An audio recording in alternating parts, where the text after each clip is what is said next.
السلام علیکم طلباء، امید ہے اب تمام خیریت سے ہوں گے۔ آئیے آپ کا اقرا گیلیکسی کلاس میں خیر مقدم کرتا ہوں۔ آج کلاس 10 سے اردو مضمون میں دوسرا سبق اپنے ہمسائے سے، جس کا مصنف کنہیا لال ہے، اس کی مشقی سرگرمی حل کرتے ہیں۔ تو طلباء، آپ کو یہ ہدایت دیتا چلوں کہ آپ جو ہے اپنے سامنے درس کتاب رکھیں اور پیج نمبر 9 سے سوالات کی شروعات ہو رہی ہے۔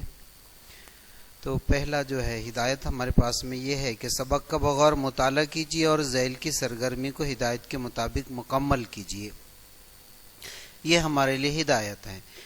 اور سوال نمبر 1 ہے کہ مصنف اور ہمسائے کی ایک دوسرے کو مروب کرنے والی حرکتیں مختصراً بیان کیجیے۔ مصنف اور ہمسایہ ایک دوسرے کو جو ہے مروب کرنے کے لیے کون سی حرکت کرتے ہیں، مختصر طور سے ہمارے پاس میں جو ہے یہ میں نے اس طریقے سے تیار کیا ہے۔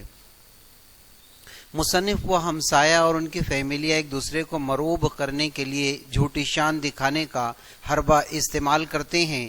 کبھی مصنف کی طرف سے پہل ہوتی ہے تو کبھی ہمسائے کی طرف سے۔ ہمسایہ کہتا ہے کہ اس کا بھائی دہلی میں میجسٹریٹ ہے تو مصنف ہانکتا ہے کہ اس کا بھائی الہ آباد ہائی کورٹ کا جج ہے۔ ہمسایہ کہتا ہے وہ اپنے بیوی بچوں کے ساتھ نینی تال جا رہا ہے تو مصنف کہاں باقی رکھنے والا فوراً اب اسے مطلع کرتا ہے وہ لوگ بھی اوٹا کمنڈ جا رہے ہیں۔ یہی جذبہ کپڑے، زیور اور دیگر گھریلو اشیاء و لوازمات کی خریدی میں کار فرما ہوتا ہے۔ تو اس طریقے کے جو ہے دوست ایک دوسرے کو الگ الگ باتوں کے اندر یا خرید کے اندر فوقیت حاصل کرنے کی کوشش کرتے ہیں تاکہ جو ہے ایک دوسرے پر رعب پیدا ہو۔ دوسرا سوال ہے طلباء نینی تال اور اوٹا کمنڈ کی سیر کو نہ جانے سے متعلق مصنف اور ہمسائے کی غلط بیانی کو تحریر کیجیے کہ دونوں جو ہے ایک نینی تال جانا چاہ رہا تھا، جس نے اظہار کیا کہ میں نینی تال جاؤں گا، اور دوسرے نے جو ہے یہ اظہار کیا کہ میں اوٹا کمنڈ جاؤں گا، لیکن دونوں کو جو ہے جانا نہیں تھا، ایک دوسرے کو مروب کرنے کے لیے جو ہے غلط بیانی دے رہے تھے۔ تو اس کے متعلق جو ہے ہم کو بتانا ہے کہ مصنف نے اوٹا کمنڈ نہ جانے کی یہ وجہ بتائی کہ اس کے سالے کی شادی ہے اور اسے اس کا انتظام کرنا ہے، جبکہ ہمسایہ نے نینی تال نہ جانے کا یہ بہانہ بیان کیا کہ اس کی بیوی کی اچانک طبیعت خراب ہو گئی اور ڈاکٹر نے اسے گھر پر مکمل آرام کرنے کے لیے کہا ہے۔ اس کے بعد میں تیسرا سوال ہے ہمارے پاس میں طلباء، پیج نمبر 9 پر مصنف کے ہمسائے کے فریج خریدنے کی وجہ لکھیے کہ مصنف کے ہمسائے نے جو فریج خریدا کیوں۔ مصنف کے ہمسائے نے مصنف پر محض روب جمانے کی خاطر جو ہے قسطوں پر فریج خریدا تھا۔ اس کے پاس میں اتنا پیسہ نہیں تھا کہ وہ کیش میں فریج خرید سکے۔ وہ ہمسائے پر ایک روب جمانا چاہتا تھا، اپنے آپ کو جو ہے اس پر فوقیت جتانا چاہتا تھا، اس وجہ سے جو ہے اس نے فریج تو خریدی لیکن مجبوراً اسے قسطوں میں خریدنی پڑی۔ چوتھا سوال ہے کہ دیوالا پٹ جانے کے اندیشے کے تعلق سے مصنف نے ہمسائے سے جو درخواست کی اسے لکھیے۔ تو مصنف نے ہمسائے سے کیا کہا کہ اب سنا ہے کہ تم قسطوں پر ٹیلی ویژن سیٹ خریدنا چاہتے ہو، خدا کے لیے ایسا نہ کرنا ورنہ میں تباہ ہو جاؤں گا۔ فریج کی قسط بھی بڑی مشکل سے ادا کر رہا ہوں، اگر ٹیلی ویژن کی قسط بھی ادا کرنی پڑی تو میرا تو دیوالیہ ہی پٹ جائے گا۔ تو اس طریقے سے جو ہے اس نے یہ بات بتائی۔ سوال نمبر 4 کا جواب یہ ختم ہوا۔ 5واں سوال ہے کہ مصنف اور ان کے ہمسائے کی گرفتاری سے ڈرنے کی وجہ بیان کیجیے۔ مصنف اور ان کے ہمسائے کی کس بات سے ڈر رہے تھے، وہ کہ دونوں کی گرفتاری کیسی حالت میں کن باتوں کی وجہ سے ہو سکتی ہے، ان کے بچوں کی کیا غلطی ہو سکتی ہے۔ مصنف ہمسایہ ان کی بیوی کو دیکھا دیکھی ان کے بچے بھی شیخی بھگارنے اور ڈینگے مارنے کی عادت کا شکار ہو چکے تھے۔ مثلا ہمسائے کا بچہ کہتا ہے کہ ہر روز 2 روپیے جیب خرچ کے لیے ملتے ہیں، تو مصنف کا بچہ بڑھ کر کہتا ہے کہ اسے تو 5 روپیے ملتے ہیں۔ جو باتیں نہیں کرنی چاہیے وہ بھی کرتے ہیں یہ بچے۔ جیسے کہ ہمسائے کا بڑا لڑکا کہتا ہے کہ اس کے والد نے ایک دفعہ مٹی کا تیل بلیک مارکیٹ میں فروخت کر کے 7,000 روپیے کمائے تھے، اور اس طریقے کے باتیں کرنا جو ہے یہ بالکل غلط ہے۔ مصنف کے لڑکے نے بازی سے جاتے ہوئے کہا، اس سے جو ہے یہ فوقیت چاہتے ہوئے کہا کہ اس کے والد نے ایک مرتبہ اسکول کے فنڈ سے 10,000 روپے اڑا لیے تھے. اس سے مصنف اور ہمسایہ جو ہے دونوں بھی ڈرنے لگے اور بیوی اور بچوں کے بیانات کی بنا پر ویسا ان کو لگتا تھا کہ کہیں ان کی گرفتاری نہ ہو جائے. تو اس طریقے سے 5ویں سوال کے بعد میں 6واں سوال ہے، جن غلط رویوں کے خلاف سبق لکھا گیا ہے انہیں لکھیے. کن غلط رویوں کے متعلق سبق ہے، کس کے خلاف ہے؟ بعض لوگ اپنی جو ہے جھوٹی شان دکھانا چاہتے ہیں، بڑی بڑی باتیں کرتے ہیں اور ایک دوسرے پر جو ہے سبقت لے جانا چاہتے ہیں اور یہ ہمیشہ اسی کام میں لگے ہوئے رہتے ہیں. مصنف جو ہے جس کا نام کنہیا لال پور ہے، اس نے اپنے مضمون ہمسائے سے اس میں جو ہے اسی سماجی برائیوں کو ایک طنز کا نشانہ بنا کر جو ہے ہمارے سامنے چند پیراگراف رکھا ہے. اس کے بعد میں 7واں سوال ہمارے پاس میں ہے، طلبہ کے ذیل کے شعر کو نثر میں لکھیے. شعر کون سا ہے؟ تم مسکرا رہے ہو مگر جانتا ہوں میں، تم مسکرا رہے ہو مگر جانتا ہوں میں، بہتر تمہارا حال نہیں میرے حال سے. اب اس شعر کو جو ہے نثر میں لکھنا ہے. تو یہ مختصر طور سے ہمارے سامنے یہ اس کا جب نثری الفاظ، میری خراب حالت پر تم معنی خیز مسکراہٹ کا مظاہرہ کر رہے ہو، یعنی اس کی حالت جو ہے بہت بری ہے، خراب ہے، پریشان حال ہے، اس سے ہمدردی کرنے کی بجائے جو ہے وہ مسکرا رہا ہے، جبکہ میں جانتا ہوں تمہارا بھی حال کوئی بہت اچھا نہیں ہے، جو مسکرا رہا ہے اس کا بھی حال برا ہے، لیکن وہ ظاہری طور پر جو ہے صرف مسکرا رہا ہے، اس کا حال جس پر ہنس رہا ہے اور جو ہنس رہا ہے دونوں کا حال ایک جیسا ہے.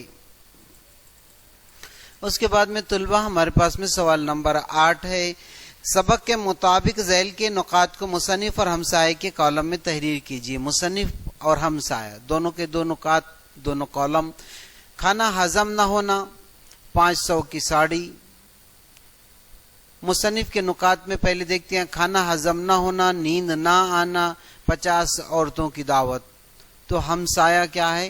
500 روپئے کی ساڑی، 106 ڈگری بچے کو بخار کا بتانا، خراٹے جو ہے 1 فرلانگ تک سنائی دینا. اس طریقے کی دونوں کی جو ہے یہ بات چیت تھی.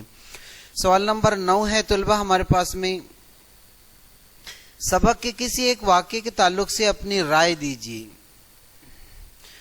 تو سبق کے کسی ایک واقعے کے تعلق سے جو ہے ہمیں رائے دینا ہے. تو طلبہ اس طریقے سے جو ہے اس سبق کے اندر جو ہے سب سے پہلے جو ہے دو دوست ایک دوسرے کو مروب کرنے کے لیے جو ہے جو بھی حرکتیں کرتے ہیں تو ہم نے اس میں پڑھے. اس کے بعد میں جو ہے ایک شخص کی دوست کی بیوی جو ہے دوسرے دوست کی بیوی کو مروب کرنے کے لیے جو حرکت کرتی ہے وہ بھی ہم نے دیکھے.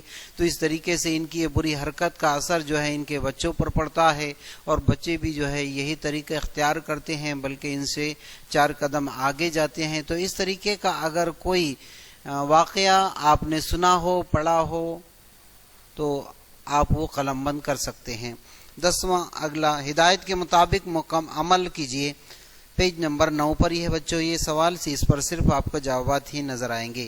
سبق کے کوئی 4 محاوروں کو اپنے جملوں میں استعمال کیجیے. پورے سبق میں سے کوئی 4 محاورے آپ اس میں سے نکالو. پہلا محاورہ اس میں ہے روب جمانا. طلبہ پر روب جمانے کے لیے سلیم اسکول میں بائک لے کر آتا ہے اور اکثر ایسا ہوتا ہے کہ طلبہ پر جو ہے روب جمانے کے لیے کچھ بچے جو ہے بائک لاتے ہیں، کوئی موبائل لاتا ہے، لیکن اگر ان کے گھر کا جائزہ لیا جائے تو وہ یہ ان کی حیثیت نہیں ہوتی. دوسرا جو ہے محاورہ ہے شیخی بگارنا. کم ظرف تھوڑی ہی دولت پا کر شیخی بگارتا ہے اور اکثر ایسا ہوتا ہے.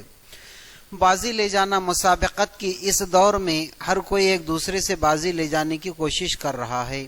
چوتھا ہے اڑانا یا اڑا لینا. مکار اور بے ایمان لوگ ملک کا خزانہ یوں اڑا لے گئے کہ کسی کو خبر بھی نہیں. اس طریقے سے طلبہ جو ہے یہ سوال کا جواب ہمارے پاس میں. اگلا سوال ہمارے پاس میں کیا ہے، ذیل کے الفاظ کی ضد سبق سے تلاش کر کے لکھیے. ہمارے پاس میں سنجیدہ، انکار، غریب، اختلاف، دن، باہوش، مصیبت، خرید. اب ان الفاظ میں کیا بتا رہا ہے کہ ذیل کے الفاظ کی ضد سبق سے ہی تلاش کر کر لکھنا ہے ہم کو. سنجیدہ کی ضد فضول ہے، انکار کا اعتراف یعنی ماننا، غریب کا رئیس، اختلاف کا سمجھوتا، دن کا رات، باہوش کا بے ہوش، مصیبت کا خیریت، خرید کا فروخت. تو اس طریقے سے طلبہ یہ ہمارے پاس میں سوال نمبر 10 تھا. سوال نمبر 11 جو ہے پیج نمبر 9 پر ہی دیکھتے ہیں کہ مصنف کے بچوں اور ہمسایوں کے لافظنی یعنی ان کے ڈینگے مارنے کا جو ہے اس کے متعلق جو ہے جدول میں اس کو تقسیم کیجئے. مصنف کے بچوں کی اور ہمسائے کے بچوں کی دونوں کی جو ہے ہمارے پاس میں یہ اس طریقے سے آپ کے پاس میں بلینک کالم ہوگا. میرے پاس میں نے آپ کو ابھی بتایا کہ اس کے اندر جو ہے میرے پاس میں صرف جوابی شکل میں آپ کو جو ہے نمایاں کر رہا ہوں. مصنف کے بچے رائٹ سائڈ میں ہیں, دوسرے سائڈ کے اندر ہمسائے کے بچے. پہلے دیکھتے ہیں مصنف کے بچے. انہیں تو 5 روپیے جیب خرچ ملتے ہیں, تو اس پر جو ہے ہمسائے کے بچے انہیں ہر روز جیب خرچ کے لیے 2 روپیے ملتے ہیں. ادھر ان کے والد اسکول فنڈ سے 10,000 روپیے اڑا لیے, تو ادھر یہ کیا کہتے ہیں کہ ان کے والد جو ہے یہ مٹی کے تیل کی بلیک مارکیٹنگ سے 7,000 روپیے جو ہے انہوں نے کما لیے. تو اس طریقے سے یہ سوال نمبر 11 ہے. تو اس کے بعد میں اگلا سوال جو ہے طلبہ پیج نمبر 10 پر ملیں گا آپ کو. اس سبق میں آئے ہوئے تفریحی مقامات کے نام شبہ کی خاکے میں لکھیے. تو ہمارے پاس میں جو ہے یہ شبہ کی خاکہ دکھ رہا ہے, آپ کے پاس میں جو ہے تفریحی مقامات ہے اور اس کے رائٹ اور لیفٹ جو ہے یہ پورے سرکل آپ کے خالی ہوں گے. اس کے نیچے نہ جانے کی وجہ اس میں جو ہے مصنف لکھا ہوا ہوں گا اور ہمسایہ ہوں گا, اور نیچے جو خاکے نظر آ رہے ہیں دونوں بھی یہ بلینک ہوں گے, اور اوپر کے دونوں سرکل گول جو ہے راؤنڈ میں دائرے یہ خالی ہوں گے. تو تفریحی مقامات کے جو رائٹ سائڈ میں ہیں اس کے اندر اوٹا کمنڈ آپ کو لکھنا ہے, اور تفریحی مقام کے لیفٹ سائڈ میں نینی تال لکھنا ہے. اس کے بعد میں جو ہے مصنف کے نیچے جو آپ کو خاکہ نظر آ رہا ہے تو یہ سالے کی شادی کے انتظامات کرنا لکھنا ہے, اور ہمسائے کا جو ہے بیوی کی طبیعت کی اچانک خراب ہو جانا ہے.